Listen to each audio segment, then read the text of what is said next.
see what all the speakers tell you that Singaporeans are not very creative. When they told me the story, it's so funny. Nobody laughed just now. You missed out all the juicy stuff. But this has a lot to do with what we are talking today. You know, in a study done by Professor Paul Tambaya and two other persons, I can't remember the other two persons' names because next Saturday I'll be 60 years old, so I cannot remember things so well. In this study, 22% of medical students come from families that have household income below $3,000. You know, in Singapore today, below $3,000 household income, the whole family is not very much. That's 22% of the medical students. 26% of the medical students come from households that have income below 5,000. So you add the two together, you have 48%, almost half the medical students come from families that don't do very well, 5,000 or 3,000 household income. And what the study found that was so startling, only 15% of the students were receiving scholarships or bursaries. And you know, the tuition fee for medicine and dentistry in the university is the highest. It's more than $10,000 a year. So here's where the connection comes. We keep telling Singaporeans that you don't have to worry that if you don't have money, you find it's not affordable, you will not be an obstacle to your education. But just as I've cited earlier, the statistics don't seem to be matching the rhetoric. Right? When almost half the medical students come from lower income families, only 15% are on bursary or scholarship. So what has this got to do with what Roy and Han Hui did just now? You see, I think because they have to pay so much tuition, and then when they graduate after 6 years, they probably owe like $70,000, you know, right? Then the interest start kicking in at say 4%, then they have to pay this. So what I'm saying is, by the time they graduate, then here maybe a bit spoiled already, right? Maybe that's why they start asking questions like what Roy received this morning. We were at the 50th anniversary of Operation Cold Store book launch just now. And then I realized that actually history is so much more interesting than statistics. So today I won't talk about statistics. I'm going to talk a bit about education history. You know, arguably, what is the date when education in Singapore started going down the drain? It was 1961. Because in 1961, you had the Chinese schools boycott of the examinations. Why was there a boycott? Because at that time, your Chinese school system is 6 years of secondary school, 3 years lower middle, 3 years upper middle. And then the government tried to change the system. All the schools have a standardized system, become 4 years by what we have today, plus another 2 years. So this was one of the reasons that led to this boycott. But what has all this got to do with the starting date of what I say, right, the decline of education policy in Singapore? Because shortly thereafter in 1963, we had Operation Cold Store.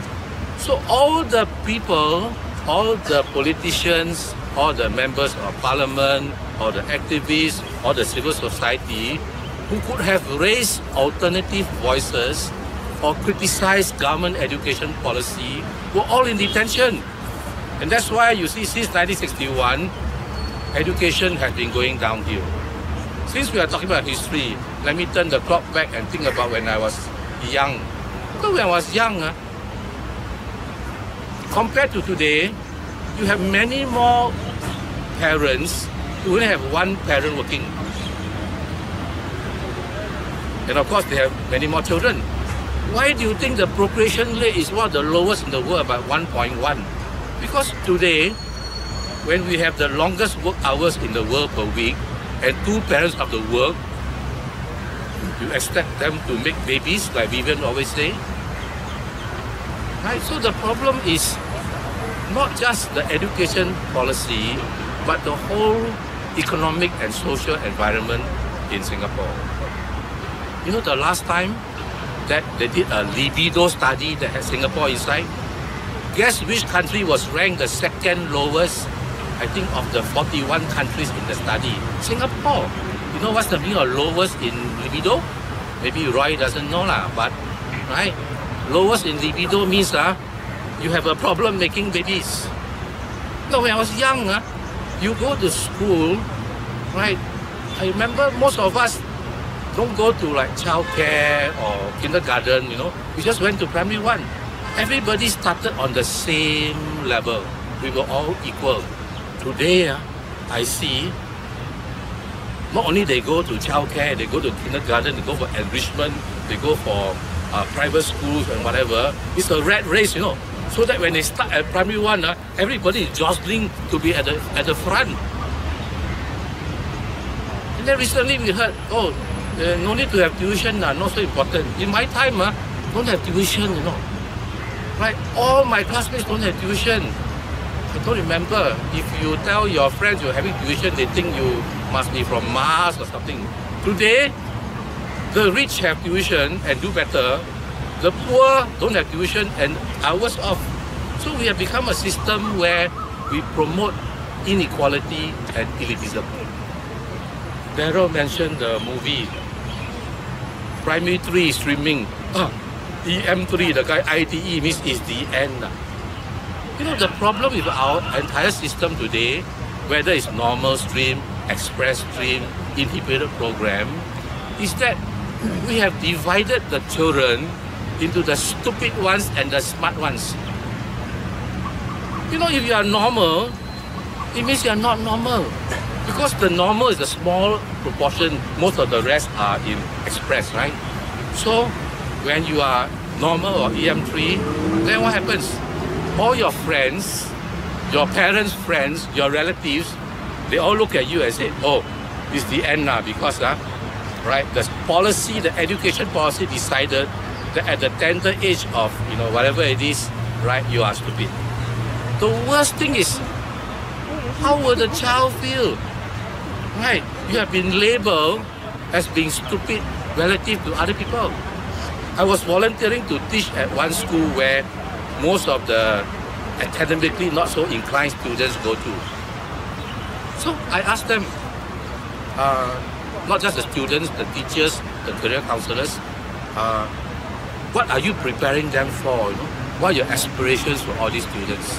I was shocked to hear that the main focus is to prepare them for retail jobs. You know retail jobs? Like retail assistants. Every child, everyone is born different. If the guy is not academically inclined, like me, he's probably good at doing some other thing lah, you know, analyzing statistics or something, right? So we have to allow every child the potential to grow.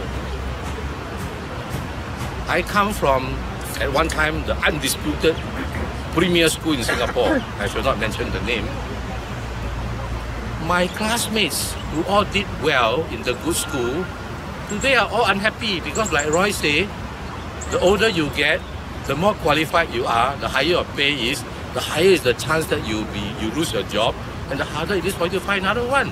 So who are my classmates who are doing very well today? Those who didn't do very well in exams. What are they good at? Well, they are good at doing business, right? They have good EQ, they are in marketing, they are in sales, they are very good at art, music, whatever, right? So we can have a system where all the so-called normal people get pushed to a so-called normal school and they are prepared to do normal, low-paying jobs. Fast forward, when they come to finish their 4 years of secondary education. You know, in the early years of Singapore's policy, somebody decided that only 20% can go beyond, 4 years. And then somebody decided only so many percent can make it to university. So the entire system is based on a chopping block system. You know, I decide how many percent will proceed beyond 4 years. I decide. And worse still, they decided that 20% of undergraduate admission must go to foreigners. And so if you look at the money that we are spending on education today, right? The amount that we spend on foreigners, right, is a lot. Why? 20% first year foreigners. After a while, some of the Singaporeans transfer out, whatever, you end up with, as one school statistics showed recently, you end up with 20% being foreign students. Then you count the permanent residents, maybe 30% who are not Singaporeans. In the graduate school, it's even worse. I understand like 70 to 80% of the graduate school students are not Singaporeans. So we need to review our education policy. We need to help Singaporeans. All this money that you are spending on foreigners can do wonders for Singaporeans.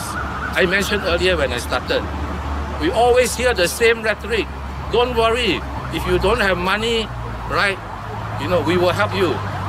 Just this year, one polytechnic, the alumni had to start a fund. Why? Because half the needy students couldn't get a bursary. If you are helping everybody who can't afford, why does the polytechnic alumni need to raise funds when half the needy students don't even get a bursary? Just recently, we had the international school statistics. We pronounce so proudly that even you are poor, you don't have a problem. Even you go to international school, the fees are very high. They proudly announced 2,700 Singaporeans receive subsidies in the international schools. Well, we estimate 2,700 is only 7.8% of the international school population. Now, the cut-off for subsidy in the international schools for Singaporeans is 6,000 household income. If you look at the Department of Statistics, how many percent of the households fall into the 6,000 below? You're looking at almost 30%.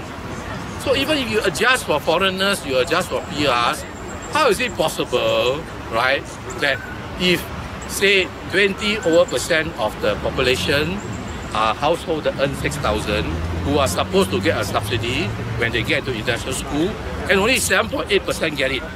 So I've cited just 3 statistics for you that the statistics don't seem to match the rhetoric that we have been getting. But statistics, history, that's not the big problem. The biggest problem today, as Jill has said, I love Jill's speech, because you talk about we have become a nation of robots. We have become a nation who don't think, right? We have lost our critical thinking skills. We don't ask questions anymore. Common sense is so, uncommon today. And let me just give you an analogy. The big news recently was all the Singapore websites got hacked, right? Right. So many countries, the websites got hacked. And what did we do? When I read this one, I almost fell off my chair. I was laughing like crazy. We were calling Singaporeans to criticize Singaporeans who were supporting the hackers. You think there are Singaporeans who are supporting the hackers? No. Singaporeans are who in his right mind will support hacking your own country?